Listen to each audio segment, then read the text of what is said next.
రాష్ట్ర ప్రభుత్వం ఆశా వర్కర్స్ కి 18,000 రూపాయల ఫిక్స్డ్ వేతనం ప్రకటించాలని డిమాండ్ చేశారు తెలంగాణ ఆశా వర్కర్స్ యూనియన్ రాష్ట్ర అధ్యక్షురాలు జయలక్ష్మి.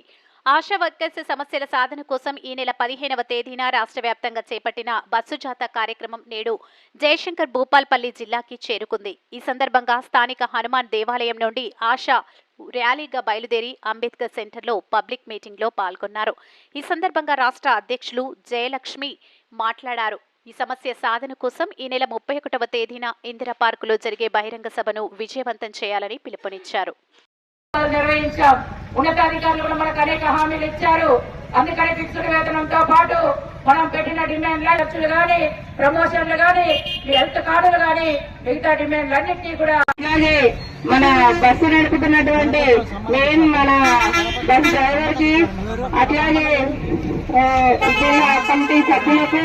జయలక్ష్మి, తెలంగాణ ఆశా వర్కర్స్ యూనియన్ రాష్ట్ర అధ్యక్షురాలని, సిఐటియు ఆశా వర్కర్ల రాష్ట్ర బస్సు జాథా ఈరోజు ఉదయం జయశంకర్ భూపాలపల్లి జిల్లాకు చేరుకుంది. చేరుకోగానే ఇక్కడున్న ఆశా వర్కర్లు, సిఐటియు నాయకత్వం అందరూ ఘనంగా స్వాగతం పలికారు. వారికి ధన్యవాదాలు. ఈ జాథా ఈ నెల 15వ తేదీన నిర్మల్ జిల్లాలో మేము ప్రారంభించాం. అనేక జిల్లాలు తిరుగుతూ ఇక్కడికి వచ్చాం. ఈ సభ అనంతరం కూడా ములుగు జిల్లాకు వెళ్తున్నాం. ఇంకా కొన్ని జిల్లాలు ఉన్నాయి. ఈ జిల్లాలు మొత్తం రాష్ట్రంలో అన్ని జిల్లాలు తిరుగుతూ ఈ నెల 31వ తేదీన ఇందిరా పార్క్ వద్ద హైదరాబాద్లో భారీ బహిరంగ సభ పెట్టి ముగింపు సభ నిర్వహిస్తున్నాం. మరి ఈ సందర్భంగా మేము రాష్ట్ర ప్రభుత్వానికి తెలియజేస్తున్నాం.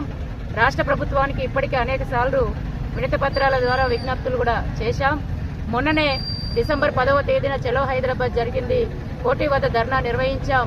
ధర్నా సందర్భంగా కూడా ఉన్నతాధికారులకు మా వినతి పత్రంలో ఉన్న డిమాండ్స్ అన్నింటినీ కూడా వాళ్ళ ముందు పెట్టాం. మేము ప్రధానంగా ఈ జాథా ద్వారా ప్రభుత్వాన్ని అడుగుతున్నది ఏమిటంటే, తెలంగాణ రాష్ట్రంలో ఉన్న ప్రజలందరికీ ఆరోగ్య సేవలు అందిస్తున్న 30,000 మంది ఆశా వర్కర్లకి ఫిక్స్డ్ వేతనం 18,000 నిర్ణయించి అమలు చేయాలనేసి మేము డిమాండ్ చేస్తున్నాం.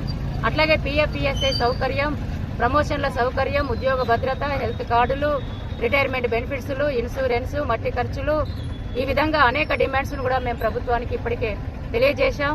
ఈ సందర్భంగా తొందరగా ఇవ్వాలి అనేసి మేము డిమాండ్ చేస్తున్నాం. మేము అడుగుతున్నవి కొత్తవి కాదు, గొంతెమ్మ కోరికలు కాదు. ఈ కాంగ్రెస్ ప్రభుత్వమే సంవత్సరం క్రితం అసెంబ్లీ ఎన్నికలు జరిగిన సందర్భంగా దానికంటే ముందు మేము పోరాటంలో ఉన్నాం. అంటే గత ప్రభుత్వం కూడా మాకు ఇచ్చిన హామీలు అమలు చేయలేదు, మోసం చేసిందని పనులన్నీ బంద్ చేసి నిరవధిక సమ్మెలో ఉన్నాం.